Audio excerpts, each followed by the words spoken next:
بسم اللہ الرحمن الرحیم۔ السلام علیکم دوستو، کیسے ہیں آپ؟ امید ہے آپ خیریت سے ہوں گے۔ اللہ تعالیٰ آپ کو صحت اور سلامتی دے۔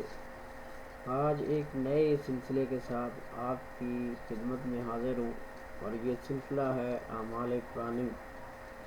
تو بے شک جو بندہ ایمان رکھتا ہے تو قرآن اس کے لیے شفا ہے، جس کا خود اللہ تبارک و تعالیٰ نے قرآن مجید میں ذکر کیا ہے۔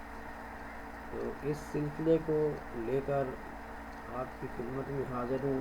آج جو پہلی بات اس میں کروں گا وہ ہے مٹھاس پیدا کرنے کا وظیفہ، کہ کسی چیز کے اندر آپ کو لذت معلوم نہیں ہو رہی یا آپ کو میٹھی معلوم نہیں ہو رہی، تو انشاءاللہ تعالی اللہ تبارک و تعالی اپنے پاک کلام کے صدقے اس میں مٹھاس اور لذت پیدا کر دے گا۔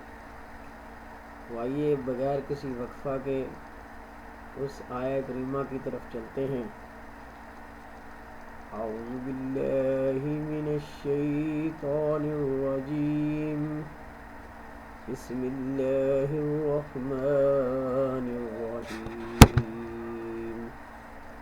فذبحوها وما كانوا يفعلون، صدق اللہ العظیم۔ تو جو شخص اس آیہ کریمہ کو پڑھ کر خربوزہ یا کوئی چیز تراشے گا تو وہ میٹھی اور لذیذ معلوم ہوگی۔ اللہ تبارک و تعالیٰ اس میں برکت نازل کرے گا۔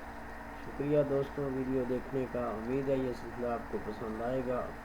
اللہ مجھے اس کو جاری رکھنے کی توفیق دے، آمین۔ تو آپ سے درخواست بھی ہے کہ میرا چینل جو ہے وہ ضرور سبسکرائب کرنا۔ Thank you so much. Listen the video.